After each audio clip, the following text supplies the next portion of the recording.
네, 안녕하세요. 법무법인 고은의 이경계 변호사입니다. 네, 오늘은 유언과 관련해서 여러 가지 분쟁이 발생할 수 있는데 그 중에 가장 빈번하게 분쟁이 발생하고 또 질문 많이 주시는 부분을 설명드리려고 합니다. 그것은 이제 치매 상태에 부모님이 돌아가셨을 때 그 유언장의 효력이 있는지, 치매 상태에서 작성한 유언장의 효력이 있는지 이런 부분들을 많이 문의를 해보시는데요. 그 부분에 대해서 설명을 드리겠습니다.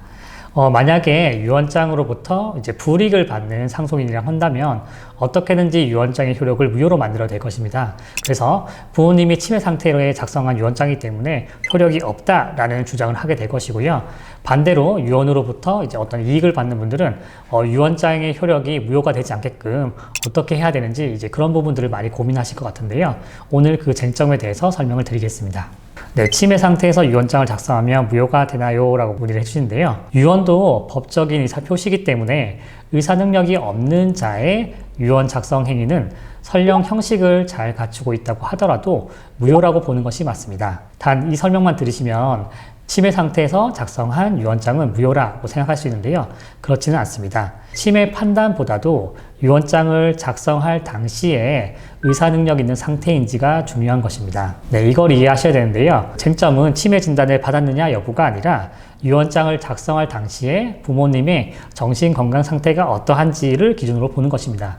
즉 의사 능력이 없었다는 이유만으로 무효라고 보진 않고요. 유언 당시에 의사 능력이 없었다는 부분을 별도로 입증해야 됩니다. 왜냐하면 치매 진단을 받았다고 하더라도 치매 증상의 경우는 호전과 또 이제 악화를 반복하게 돼 있고 종류나 그런 원인 그리고 진행 사항들이 다 각기 다르기 때문입니다. 그래서 실제로 이제 치매 진단을 받았지만 유언장을 작성할 당시에는 또 정신건강 상태가 온전해서 유언장을 작성할 수 있는 경우들도 있기 때문에 치매 진단만을 기준으로 해서 판단하지는 않는 것 같습니다. 실제 사례를 보더라도 유언 작성 전에 치매 진단을 받았지만 유언장 작성 행위 자체가 효력이 있고 유언장 자체도 무효가 아닌 유효라고 판단한 사례들이 있습니다. 또 물론 치매 진단을 받았다는 것이 또 유언장의 효력을 무효로 하는 입장에서는 하나의 근거로 삼을 수도 있습니다. 그럼 제가 판례를 좀 소개를 해드릴 텐데요. 네, 서울중앙지방법원의 2018 가합 548928 판례를 보면 심한 인지기능장애 치매평가 중증도 치매진단 유언공증서는 2016년 10월 18일 작성한 사례를 보면 이 당시에 오히려 비교적 정신능력이 있어 보인다는 취지로 유언공정증서 효력을 인정한 사안이 있습니다. 또한 밑에 있는 인천지방법원 판례를 보면요. 혈관성 치매 또는 달리 분류되지 않는 뇌의 노변, 변성으로 인한 건보 지급받은 사실이 확인되고 2016년도 10월에 작성한 케이스에서 유언 당시 의사 무능력이 입증되지 아니하였다고 판단하면서 유언장의 효력을 인정하였습니다. 네, 두 번째 질문인데요. 유언 검인 절차에서 유언을 무효로 만들 수 있나요? 라고 질문 주셨습니다. 아시는 분들도 계실 텐데 자필로 작성된 유언장의 경우는 유언자가 사망한 이후에 검인 절차를 밟게 되어 있습니다. 유언장을 보관하고 있는 자나 이것을 발견한 자는 유언자가 사망한 이후에 법원에 제출하여 검인을 청구해야 한다고 민법 제1091조에서 규정하고 있습니다.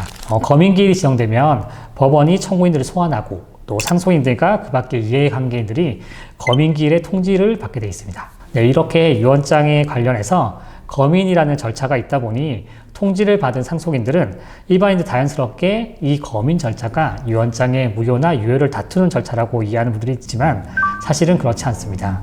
유언 검인 절차는 법인이 유언서의 방식이라든가 내용을 객관적으로 확인을 하고 또 상속인들이나 이해관계인들에게 신문을 해서 그 의견을 기록하기 위한 절차입니다. 그래서 법원이 유언장의 효력을 확정해주는 절차는 아니라는 부분 기억하셔야 됩니다.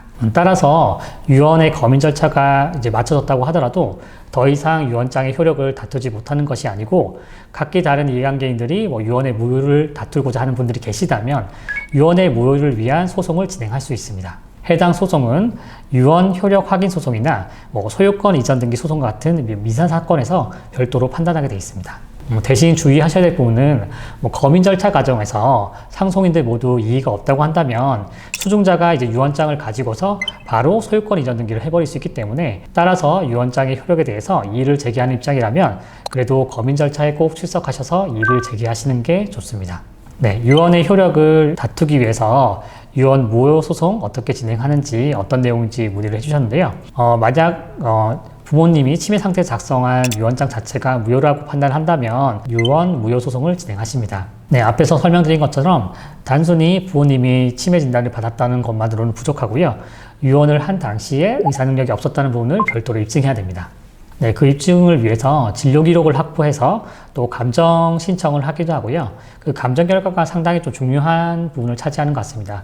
그리고 그 당시에 뭐 간병인의 사실 확인서라든가 뭐 목격자의 진술서 이런 것들을 좀 제출하신다면 무효 판단을 받기 조금 더 용이하다고 생각됩니다. 그리고 만약 법원이 의사 무능력 상태라는 점을 인정해 준다면 가정법원은 유언의 거미 사건에 관하여 이 법원이 거민한 유언자의 망 A의 자필 유언은 무효임을 확인한다라는 주문으로 유언 무효 판결을 내려주게 되어 있습니다.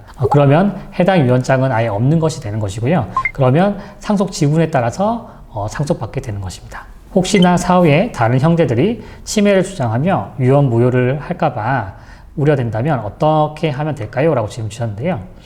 예를 들어서 부모님이 의사 무능력 상태가 아님에도 불구하고 뭐 치매가 걱정된다라는 판단을 해서 뭐 고의적으로 뭐 치매에 대한 뭐 기록을 남겨둔다거나 하고 또 작성된 유언장에 대해서 무효 주장을 하면서 어떤 이의제기를 하는 분들이 계신데요.